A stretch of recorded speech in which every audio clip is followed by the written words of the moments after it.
Well, you know what I didn't do is remember to format the web page correctly. So that's fun. Hi, everybody. How's it going? Hope you're well. Yeah. Give me just a moment.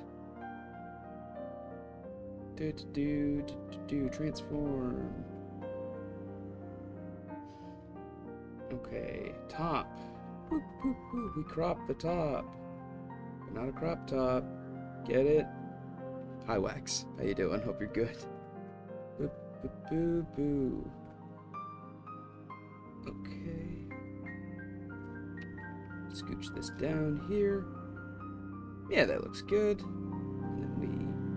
Oh, it doesn't do the same. That doesn't matter. It'll be fine. Hi, everybody. I'm Cthulhu. It's been a hot second since we did a book club. I'm very excited to get back into it. Welcome, welcome. For those unfamiliar, every once in a while, aka hasn't been in like 2 months now, we do a little series called SCP Book Club. For those out of the loop, SCP stands for Secure, Contain, Protect, also known as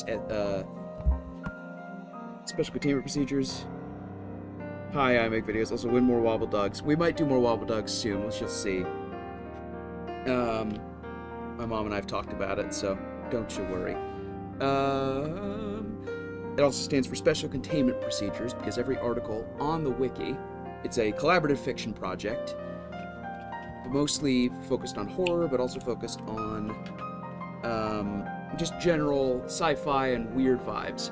So every main article, SCP, and then a number, is a specific thing, object, person, phenomenon, place, piece of cake, that requires special containment procedures because of its anomalous properties. However, in addition to these main list articles, there are also a series of groups of interest. These are groups that use anomalies to further their goals or worship anomalies. Sometimes they are anomalous themselves. Either way, they are a group that has access to a large amount of resources, which allows them to further their goals. We've talked about 2 of them before. We've talked about the Church of the Broken God, which is a religious sect focused around mechanical augmentation of the human body. We've talked about Just Girly Things, which is basically an online cult run by a reality bender who forces other women into her very narrow view of femininity. Today, we're talking about a group that is very mysterious, one that does not really have a lot of information about them, and most of that information contradicts itself. One author's interpretation is going to entirely contradict another's.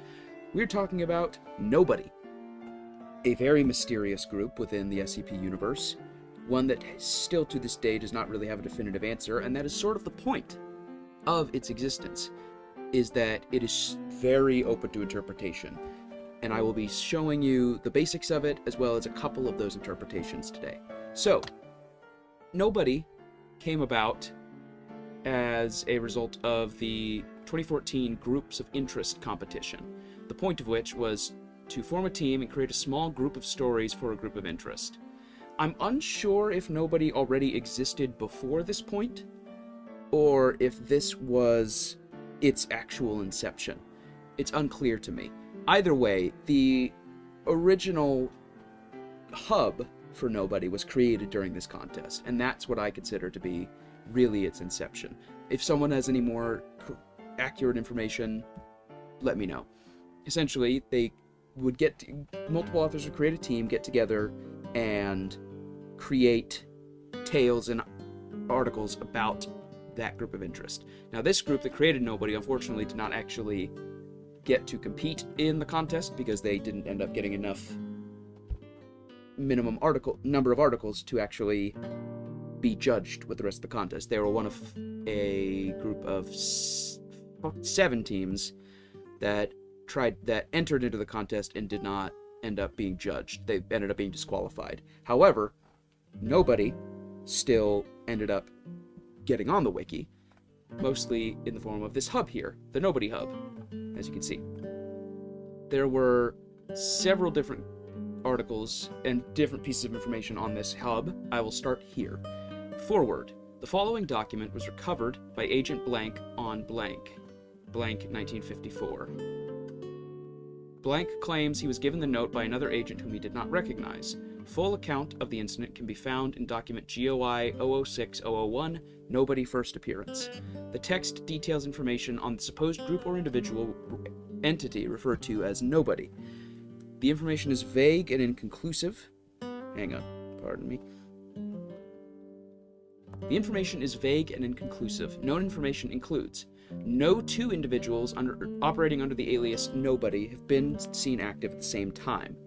Frequently, though not always, Nobody appears to be an elderly male human of European descent dressed in a gray or black suit. Nobody often provides unwarranted assistance to the Foundation. In other cases, Nobody will attempt to undermine the Foundation. Nobody is generally nonviolent and non-hostile towards Foundation personnel. Agents are required to immediately report any individual matching this description or self-identifying as Nobody. Caution is recommended when dealing with this entity. Command will decide appropriate reaction to Nobody on a case-by-case basis. Original text as follows. Dear sirs and madams of the SCP Foundation, I hope that this letter finds you well. You do not know who I am yet, however, I fear that our paths will cross many times in the future. I am sending you this letter with the wish that our relationship will not be entirely hostile. Of course, I know that your organization can never officially adopt a policy other than open conflict with me simply due to my very nature. For this reason, I hope to address not the Foundation as an organization, but as a group of individuals. On those inevitable days that we meet in the field, I hope that you will remain amicable with me. It is for the safety of you and yours that I ask this. In order to demonstrate my goodwill, I will endeavor to reveal some truths about myself. In this career, as you surely understand by now, secrets are a form of strength, and I hope that this debilitation will be a gateway towards copacetic relations. Surely, the first question you must have is the question of who I am. Unfortunately, this is a difficult answer for anyone to give, and perhaps more difficult for me than most. All I can say is that you will recognize me. The next question, as to my objectives, is equally difficult to respond to. Often you will find that our goals will overlap, and I will attempt to... This is such dramatic music for this. There we go. Better. The next question as to my objectives is equally difficult to respond to. Often you will find that our goals will overlap, and I will attempt to assist you. In other times, we will surely be in conflict. I hope that you will not cause these conflicts to escalate beyond what is necessary. And now the final question, and perhaps the most enlightening one. My motivations, or why I am doing this. Here at last is an answer I can give without imprecision. I am not whole in the way that others are. I am not significant in the way that others are. I am unable to affect the world in the way that others are. In the most literal sense, I am a person without importance or influence, a nobody. All my efforts are an attempt to resist my very nature and undermine these truths about myself. Like all sentient beings, I desire my existence to have meaning. I would also like to inform you that I currently act alone. However, it has come to my attention that there may be others that share my unique qualities. In the future, I hope to work alongside them, although it is equally likely that I will always merely be an individual. At this moment, I am certain that you are beginning to question the veracity of this letter and the information that it provides. This could be a trick or a falsity orchestrated by one of your many enemies. Unfortunately, I cannot offer any evidence other than my word. You will have to concede on faith that I exist and that this information is accurate. However, I do hope that you will take my message to heart. Fate may have set us at odds, but that does not mean that we have to accept it. With all due respect, a nobody. So what we can glean from this letter is that nobody is, as they described, a nobody. They cannot affect the world. They are not whole. In some respects, they are an anti-meme. They cannot be perceived in the same way that other people can be. They are also, obviously, somebody with motives, with goals, but they don't seem to have a full identity. Whatever identity they had has been, in some way, removed. Collected data, this is just a list of all the articles that they have here. Further research, this is SCP specifically. Documented accounts, more articles, and then information. This is the author's note. This is how to write nobody. This is Nighkos writing for this. Nighkos, as you saw in the thumbnail, is one of the creators of Nobody. So, they will be obviously a primary authority. Greetings, writers and readers. If you are viewing this page, it means that you have at least some interest in writing Nobody. Therefore, I will attempt to organize my thoughts into an essay about this particular group of interest. I hope that my ideas can help you refine your own. Part 1. Who is Nobody? Writing for Nobody presents a unique challenge. One of Nobody's core themes, and possibly the only theme that is consistent among all his appearances, is mystery. Unlike the other groups of interest, which are relatively straightforward in their motivations and methods, Nobody has a ton of varying interpretations. In many of his incarnations, the reader is never 100% sure who he is, or what his motives are. In his appearances where you do learn his true nature, authors have interpreted who he is in vastly different ways. And that links to a bunch of different articles. So the first step to writing anything about this GOI is figuring out who is Nobody, what his, her, its, their goals are, and how they go about accomplishing those goals. Even if you don't reveal this information to the readers, I believe that authors need to know in order to focus their writing. Makes sense to me. You want to have all the information even if the reader doesn't. Part 2, how to write Nobody. Due to the unique nature of Nobody, there's a lot of freedom to write the character in any way that you wish. There are cons, however, as there is less to build off of. The trick, I think, is making sure that the core ideas and themes that you have are fitting with the Nobody character. If you get that right, you can really do some wild stuff with the plot. You do not even need to worry about conflicting with headcanons as much, at least compared to other groups of interest. So with that said, here are what I believe to be the core themes of Nobody. Mystery. Sure, you knew this one already. Still, this can be tricky to write if you are not careful. After all, a mystery is only as good as its solution. As I mentioned previously, I think the most important thing here is that you start with a concrete plan of who Nobody is, what they want, and how they are going to accomplish that goal. Once you have that idea, you can begin scaling back what you're going to reveal to the reader, to allow that sense of mystery. You'll want to reveal just enough to keep people interested, but too much would ruin the suspense of the character. Tangled webs. Nobody is often involved in everything. He has his fingers in a lot of pies, and nobody is perhaps more involved with other groups of interest than anybody else. Because of this, I think a good Nobody story has to have solid world building. I'm not sure that it is possible to have a good Nobody story in which he doesn't interact with another group, though that might make for an interesting writing challenge. The only advice I can really give here is to read up on other stories on the wiki. Try to imagine what Nobody would think of certain events and characters. If he could have involved himself in the plot of the story, how do you think he would have accomplished it? How do these groups' actions affect Nobody and his goals? Fate and control. This is a big one that I tried to focus on in my writing. When Nobody appears in a story, it is always significant, and there is often no real way to fight against Nobody. Usually, even the Almighty Foundation has to just allow him to do what he wants.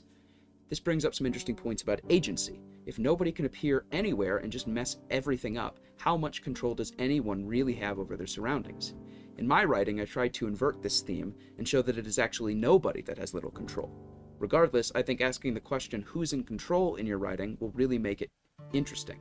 This is a very interesting point, and one that I think gets a little lost in a few of these Nobody articles, because obviously when you have different writers, it's going to be different interpretations, but some of the interpretations work more effectively than others, in my opinion. And I think this right here is the most important part. As we saw in that earlier letter, Nobody specifically says he cannot affect things as directly as everybody else. He doesn't have the same control or influence as everyone else. And I think focusing in on that, making it show why it seems from the outside to be Nobody affecting things, but on the inside, he's actually fighting against something unknown, is what makes it interesting. I find Nobody to be... I'm split on Nobody as a concept, because I think there are some groups of interest, like the Church of the Broken God, that are interesting in and of themselves. Similar with just girly things, similar with a lot of the other groups. I think Nobody, as a concept, is not particularly interesting. Nobody, in my opinion, is only as interesting as the story he's in. And that might be odd to some people, but I think it's true. I think Nobody, as a character, is only as strong as the narrative he's in.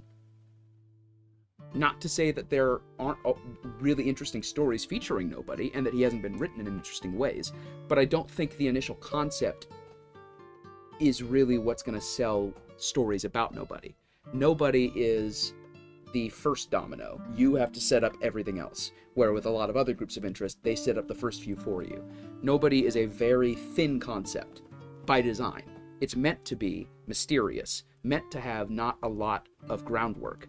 It's intentionally meant so that any author can take it and do what they want with it. But if you just stick with what's already been given, you're not going to tell a very interesting nobody story. Now then, part 3, how to write nobody objects. When considering how to write objects, I think it is important to first consider how one is going to write them rather than what they are going to write. I believe any good object can tell the story of the group without explicitly telling anything, simply using syntax and phrasing to tell a story. Considering that nobody is likely operating alone, it wouldn't really make sense for him to have formal documentation. However, considering how involved he is in the anomalous world, it would make sense that he would need to have some data written down. This was the inspiration on how to do nobody's object format. Essentially, nobody's objects are notes and memos that he makes to himself to remember important information. This includes plans, where things are located, and even what the different groups of interest call certain objects. I think that this is an interesting way to hit all of nobody's core themes. Firstly, it shows mystery, because nobody would not need to remind himself about everything, therefore some information is left out and excluded from the reader. Second, it shows all the tangled webs nobody is involved in by showing all the data he has on the different groups. And finally, and perhaps most importantly, it deals with the fate and control by focusing on how the object can be used. One drawback to this approach is that the objects must be incredibly short. This makes it difficult to tell a compelling story in this format. To mitigate this, the goal was to try to create a popcorn or potato chip type effect. Just a bit of narrative and short enough that you are encouraged to read more. But Nighkos, I didn't want... here's the source code that kind of is a little broken now. Part 4, Our Nobody. Due to the reasoning I've already mentioned, you will likely have a vastly different interpretation of nobody than what is presented here. Still, I would like to talk about what we were trying to accomplish in the hopes that it can help you refine your ideas. The main core of this work is how we decided to interpret nobody. It is a concept I refer to as nobody as mirror. Basically, the idea was to take the term nobody as literally and dramatically as possible. Claire and I are a little lost, but we're here. Oh, welcome, Em. Welcome, welcome. This idea was inspired by how in previous appearances nobody is able to blend in and move about with unprecedented freedom, simply seemingly separate from the world around him. In short, in this conception, nobody is unable to affect the world around him in any significant ways. He cannot be the origins of any change in the world. Anything that he tries to do will inevitably end up as if he was never involved. His goals are to try to affect something so that he feels that his life will have meaning. This concept was also attempted to be displayed in some other features about his character. For example, in these stories, nobody mirrors the appearance and personality of whoever he interacts with. Rather than always appearing as an old man in a suit, he literally blends into his surroundings, always appearing as just another nobody. I feel that this really helps sell the drama of his condition, as he's not even able to generate his own emotions and personality.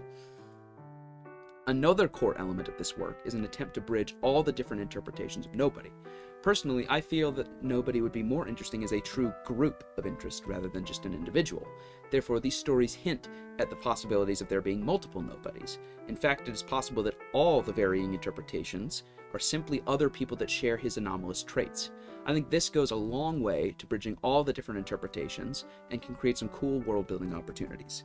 So Nighkos' interpretation of nobody is an individual completely without personhood. They don't have an identity, they don't affect things, nobody perceives them as anything of importance. This is the core concept that Nighkos is working with. Now, obviously people are going to do different things with it, but I think this core is what makes nobody interesting. Because what I find interesting about nobody is being able to have a first-person account of things while still being somewhat on the outside looking in. Somebody who can be on the ground looking at everything while also not affecting it. This sort of unwilling outsider mentality that nobody is forced into is what makes nobody interesting to me. Now, there is a canon based around nobody called The Man Who Wasn't There. I have not read much of it, partially because some of the tales are entirely gone. As you can see with no name given, it's been deleted, which is unfortunate. I have not read much of this. I would like to at some point, but I will not be going too in-depth with this today. Now, one of the big problems that early Nobody articles have, in my humble opinion, is they are hard to read, because they use this really, really chunky handwritten font that is real. It takes a lot of focus to read. But, you know, it is what it is. This article is set in the 90s. This is Nobody's Observations on Arson, Activism, and Mustaches. Basically, I'm not going to be reading this whole article verbatim, partially because it kind of hurts to read, but Marshall Carter and Dark facility goes up in flames. Marshall Carter and Dark are essentially rich assholes who sell various anomalies to the highest bidder. One of their facilities goes up in flames. He's trying to figure out who did it. Former employee, customer who got swindled, activist that infiltrated. How's this to check? Finds 2 clones. He saves some clones. He finds the guy, Mr. Mustache, who was the guy who ended up torching the facility. His name's Gene. He was an activist and a former employee, friends with the guy who made the cloning machine. Twitchy guy, but at least he's got enough smarts to commit arson against MCD and not be caught by them afterwards. Essentially, he left a note behind. Finally got things arranged for Gene and the clones to fly to the States. He's got a contact over there. Gene gave me a bit more perspective on his motives. So yeah, this is part of a contest. This one was written by... Who was this written by? Othello the Cat. I feel like this is part of a larger canon that I'm not as familiar with. But still a decently interesting article, and it hints to nobody having contacts and connections. It seems to indicate that nobody is actually able to affect change. He is causing all of these things to fall into place. Another very different interpretation is... Well, actually not that different. This is Close Encounter with Nobody. This was written by Baron Joe in 2018, so this is well after the original contest. He is waiting for UFOs on a specific highway that he calls the ET highway. He sees different UFOs that he's not looking for. Sea deliverers. He gets his things. Destroyed evidence. Got package. Package warm and light. Alloy 7, which is SCP-148. Not important. Mechanium. Those who remember, the Church of the Broken Gods' god is Mechan, which then leads to them abducting him, the children of Mechan. They killed the deliverers. They planned to torture me. I had to return for the materials that were camouflaged. They crashed the ship. Had to fend off the Mechanites, though. Obviously, I survived the crash, but lost my left arm. Regeneration always stings for severed limbs. So made it back and recovered the items. Foundation agents were few, and most went to crash site. Long night. I need a drink. So this article is... It's frustrating to me, because it does give a few fascinating tidbits, but I don't think it gives enough information to actually... And it doesn't link into anything larger, that I just don't think it's all that interesting in and of itself. No offense, Baron Joe. It does hint at a couple things, having connections with aliens, having the ability to regenerate, but I don't know. Them being so short and not connected to much else just doesn't... I don't know. It doesn't do much for me. Now this one does give a very interesting tidbit. Earlier they talked about the idea of there being more than one nobody. This is documents recovered in Honshu, Japan, 1949. While surveying the nearby villages, Agent Blank found the documents laying in an abandoned hotel suite. The differing mediums and handwritings suggest multiple parties were involved. Documents were collected due to similarities with other documents pertaining to nobody. The other party is thought to be blank blank, a reporter for Thrilling Adventures magazine. Connections between nobody and this reporter are currently under investigation. Due to the heavily water-damaged state of some media, reconstructive computer imaging has been used to clarify language. Large parts of some texts are missing, likely due to poor weathering. Document Set 1 is believed to be written earlier than Document Set 2, judging from the times mentioned in texts. Researchers are studying the possibility that Document Set 1 is linked with a time-based anomaly. Modern lined paper wasn't invented until 1974. So they find a document written on a type of paper that wasn't invented until 1974, sitting all the way back in 1949. Document set 1. This is a grainy picture. Yeah, let me zoom in. Oh, Lord. That's it? Those are my 2 options? Okay, there we go. Task. Find successor. Currently in Honshu. Good population for attributes needed. Search nearby villages. Needed. Depressed? Crossed out. Not needed. Thinks existentially? Or male? Then... Some of it's obviously damaged. Non-anomalous. Over 25. Something something or other diseases. Correct. This for succession. Oh, I see. Correct. Succession. He sees me. It's too late. If he can see me, it's too late. I wish him the best of luck. Nobody. And then some sort of research finding. To do. Arrive in Honshu, locate the successor, gather materials, say goodbye. Here. And he draws a little map of Honshu. So there you go. That's document 1. Seems to be looking for some sort of successor. And finds them. But says something about how it's too late. And he wishes him luck. And then we have a couple documents here.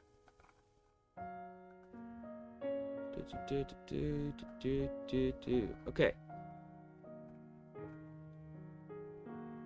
I was sent to write about thrilling tales. So again, this is by the reporter for that magazine. I was sent to write about thrilling tales in Japan. There is nothing thrilling here. Around me I see nothing but despair and hopelessness. The boss says, go to Honshu, that will inspire you, help you picture something thrilling. Well, are these thousands of injured and dead thrilling? Something better suited to my job would say... Someone better suited to my job would say yes. I feel so useless. I always loved journalism, but I ended up writing shitty sci-fi stories. The stories mean nothing.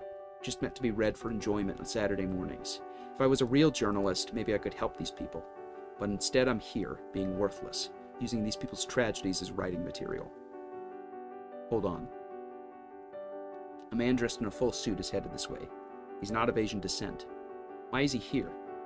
He's continuing up the street to the street I'm overlooking. Oh God. He's watching me. He's coming for me. He entered the building and is walking up the creaky stairs. Oh God.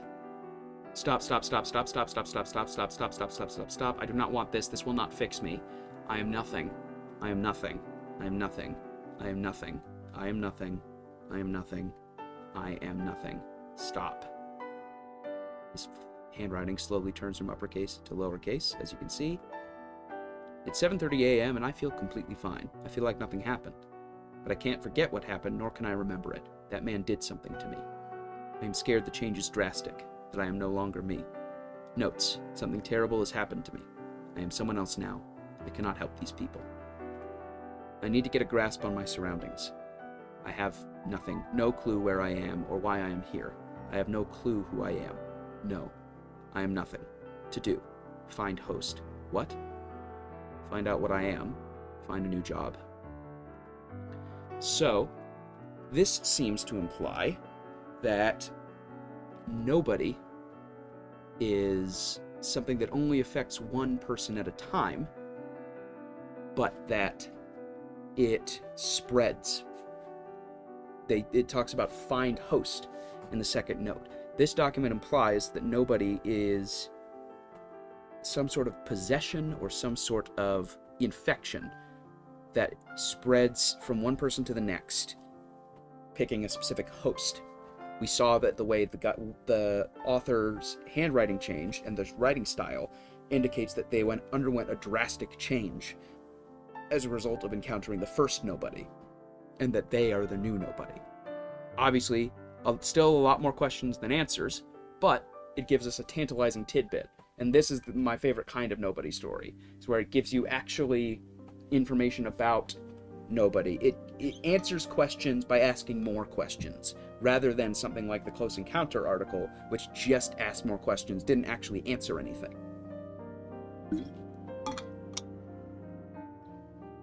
Now, nobody's business. This is another one that involves his actions. Again, not my favorite kind of article, but it's still worth looking at. Acquired a new notebook. Let me order pancakes. Chaos Insurgency Transport Global Occult Coalition Ambush. Chaos Insurgency is a militaristic organization that uses anomalies to, tries to weaponize them. The Global Occult Coalition works for the United Nations. Their goal is the destruction of the anomalous. They believe that anomalies are just inherently a threat, and they need to be snuffed out. The camouflage tech, got uniform from Lefty that affect perception to see it as GOC or CI for an observer. Will slip by both sides. Handy, pun not intended. Acquired the target, meeting client behind of a Toys R Us. Odd, but they pay. Client was found spraying insults on the wall. Happy at my arrival. Client grew a yellow tail. Client expressed satisfaction and stated his affection for Dr. Wondertainment products. Dr. Wondertainment is basically anomalous Willy Wonka, but with weird, messed up anomalous toys. Attempted to purchase the retrieved item, though, was banned. Client with a piece of chalk drew a door and opened it. Other side was a swirling vortex of color, which he jumped through. Money was found to be fake. Mimetic agent was cast on them to disguise the fact they were actually just Monopoly bills. To do, look further into client, check Wonder City, or was it World, records for possible resonance, return uniform to Lefty, get new mimetic inoculations, keep better record on when they expire, maybe ask waitress out from diner earlier if nothing else. So this seems to imply that nobody is just doing his own thing. That he is sort of a very powerful entity. This, I don't know. Again, some of these articles I really like, but sorry, Baron Joe, I don't mean to keep coming for you. I just don't find much all that enticing about this format in particular. This one, though, gives us a couple more tantalizing details. This is a tale called Just Another Nobody, which was written by, I want to say this was Nighkos himself? Yes, this was Nighkos, one of the original creators of Nobody. This gives us a lot of information. I'm not going to read it verbatim. Essentially, there's a party at the beach. Jeffrey Bright, those who know about the SCP universe know that Bright is an important name, was upset. His significant other no longer thought of their relationship as significant. He was angry at her. As it was, he was not having success finding another girl. Significant other long left the party, failing to notice that Jeff was even present. It was not long after the moon rose that Jeff was approached by a stranger. Like Jeff, this stranger was dressed in a t-shirt and swim trunks. Hey bro, you look like you need a drink. You're Jeff, right? Believe it or not, I worked with your dad a bit. Had an internship with the feds a few years back. You know whatever came of that? Yeah, Dad and I were working on that car for years. Since I moved out here.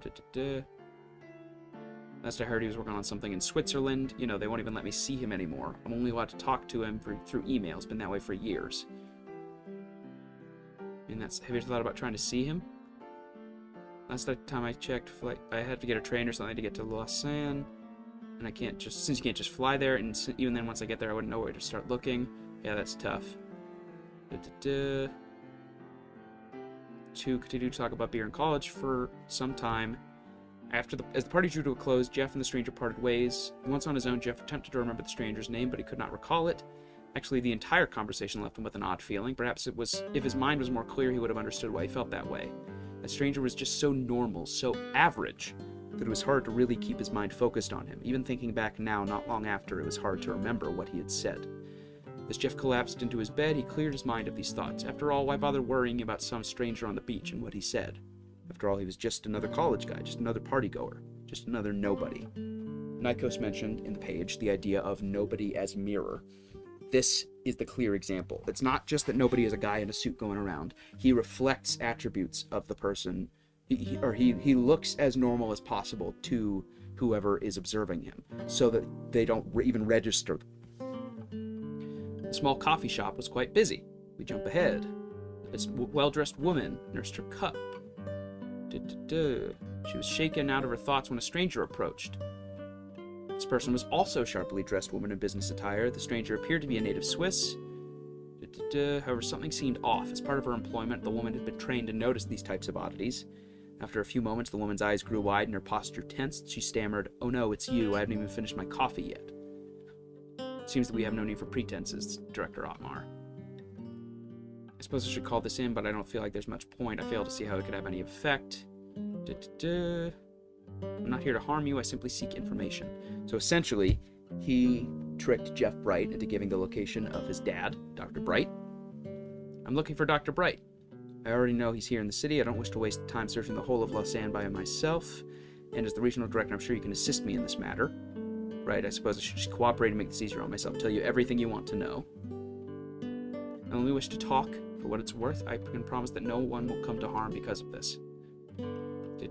She eventually tells him where Bright is. And then talks to Bright.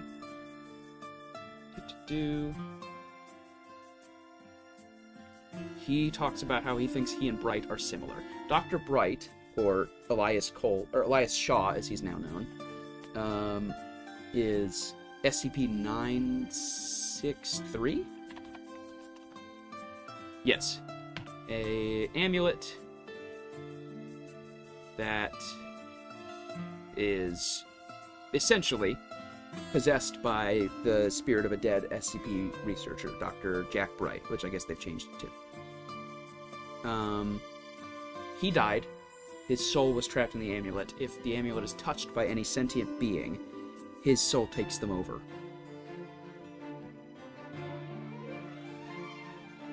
Anyway. So he thinks he and Bright are similar. We're both trapped. I figured that would get you to listen. I mean, think about it. We both have rather varying identities. We both pass on our qualities to our successors. Most importantly, we are both suffering from anomalous conditions we cannot seem to break. However, I do feel there's a possible connection. Is that not worth exploring? Hell, worst case scenario is we don't find out anything, which puts us exactly where we are now. I'll answer you, I don't expect you to do anything. I honestly don't expect this conversation to have any effect on your life at all.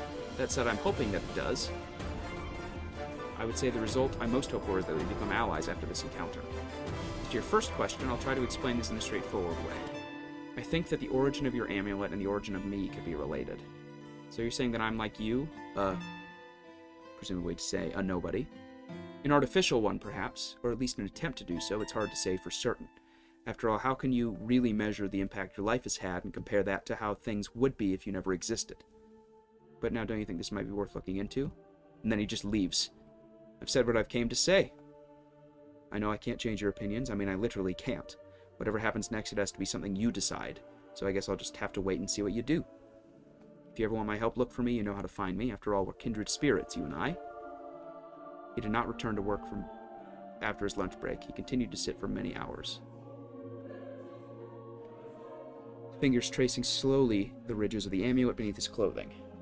So, clearly, like nobody said, they are not able to affect any actual change. All he's trying to do is plant the seed of something to let Bright come to his own conclusions. We're getting to a point now where there's just a lot of articles. This one is him involved with a chaos insurgency. Caden Reed is this person. This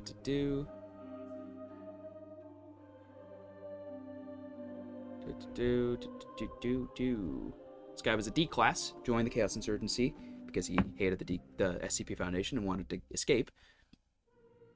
You're looking for some form of payment. Am I gonna have to give you my soul? I'm only joking, of course. No, the type of payment... Something... Well, I was looking quite fond of the passion. Well, I was quite fond of the passion you displayed earlier during your speech. I can accept that. Knowledge and memories are also helpful if you're willing to part with those. However, that sort of thing is a bit trickier since I can only determine their value once you've given them up. You can really do that? Take that stuff from me? Once again, his guest responded with a nod. Well, it is a difficult thing to explain. When someone around me is the source of something, whether that is emotion or ideas or even appearance, I can absorb a bit of that. Depending on circumstances, this sort of thing can be temporary or permanent. Wow. How did you end up like this? To be honest, I'd rather not go into that. I couldn't really give you a satisfactory answer anyway. Oh, okay, right. Weird anomalous nonsense? Exactly as you say. Weird anomalous nonsense. I really do care about the Chaos Insurgency. I'm willing to give up a lot to help them out, but my memories, my emotions, I don't really want to lose that kind of stuff forever. And you won't. This process will not be very different than how you naturally change over time. You forget old memories, but you will make new memories. You lose your old passions, but you find other things to invest in. The only difference is that I might be able to make use of it rather than these things just being lost. But why? Why do you want that kind of stuff? Because, Caden Reed of the Chaos Insurgency, I am not whole. You ask why I desire that as payment? Well, I suppose the simplest answer is this, because I am a nobody. Essentially, he wants these things to try to make himself whole in this version. Nobody infiltrated the base, nobody contaminated the on-site water supply with an unknown red liquid and remained on-site to ensure its distribution. Contaminant would hinder Foundation personnel's ability to have a meaningful effect on their surroundings. If successful, this would effectively nullify Foundation efforts to resist insurgents. Unknown red liquid, which to me almost makes it sound like he put his own blood in there or something. The operation was a dramatic success for the Chaos Insurgency. Average level of 12, new recruits. Hayden didn't feel excited. On the ride back to base, he sat elbows on his knees and face in his hands. While the others sang and laughed and cheered, he was silent. He didn't feel happy. He didn't feel anything. The events of the day had shaken him harder than he could have anticipated. During the raid, he had come across several unarmed researchers. Under order from his superiors and threat of death if he didn't comply, he had shot them all. He had once been so invested with the dream of the insurgency that he would have been willing to give anything to help it. They had saved him from torture and death at the hands of the Foundation, showed him the possibility that men could turn a stacked deck into their advantage, spoke to him of the future where men could do more than just contain anomalies, but survive them. After what had happened, what he had been forced to do, he had begun to lose faith. Now the day's events had showed him that the Chaos Insurgency was just as capable of rationalizing their sins as the Foundation was.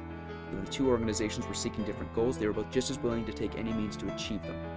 His idealism had been misplaced. He felt like a fool. Finally, the feeling grew too intense to be ignored. He waited, and when one night he saw his chance to escape, he left. He walked away and left the anomalous world behind him. So, it would seem that nobody was telling the truth. Nobody took Caden's passion about the Chaos Insurgency away, causing him to become disillusioned with it and walk away. Now this seems to present nobody as almost a parasite, able to leech emotions and appearance and passions from other people. This one was also written by Nighkos, so this and Just Another Nobody seem to go hand in hand. The idea that he is an individual with entirely unknown motives, but one that simply wants to be whole, wants to rid himself of this condition, and will do it at any cost, including stealing wholeness from others. This one is a piece, if you all remember, the Anti-Memetics Division hub. I won't go through all of this, but essentially this is just an article that goes through him encountering... At first he thinks it's Alistair Gray, but I think it's not entirely specified. It's 3125, the starfish, the escapee. Yeah, he says, handprints also started puppeteering bystanders, ideologically possessing them, something that Mr. Gray isn't known to do. If you recall, in the Anti-Memetics Division hub, after Marion found out about 3125, a bunch of other Foundation researchers and agents started to be snuffed out and put under the influence of 3125, literally puppeteering them, as is implied here. That's hence why I believe this to be 3125 and not Alistair Gray. Gonna have to consider something. Basically, 3125 starts eating his memories. Hands ate all my spells and rituals from my head after I finished. I'm here, but it took longer than expected. Per the hands eating all info on driving a fucking car halfway through. Found the weapons. His spelling starts to fail. Starts to falter. He finds a weapon to try to kill the thing. Had a last stroke of genius. I had given one of the hosts wandering the upper floors a nestic dose, strong enough to rip open every repressed memory in a basket case war veteran's psyche. Seems all the puppets share perception, because they all started dashing for me at once. Yes, time. I hear their steps coming from round the corner. Regardless if this works or not, I won't remember after it's all over, nor will anyone else. I just hope I remember myself enough to piece it all back together. Doesn't give us much about him, but shows him interacting with something else. I have one final article I'm going to be spoiling a very lengthy, almost tale-like article called SCP 5555, which is subtitled Made in Heaven. This is a lengthy article, one that was written for SCP 5000 contest, whose theme was mystery, fittingly enough for nobody. The premise of the article is one of the O5 Council finds out about a set of mass graves used by the Foundation, eventually tries to hunt down the leaders of a bunch of different groups of interest, including the aforementioned Church of the Broken God, Chaos Insurgency, GOC, etc. Finally, he finds all these different leaders and finds out the administrator is an immortal, as are all the other leaders, who are playing roles in a game, basically toying with the lives of everybody on Earth. So they all reassign their roles, all these things, and he also says, I took the liberty of inducting Everett, the O5, into the game last night, and have been prepping him for his new role. I don't want to spoil anything, but I can promise it will be like nothing you've ever seen before.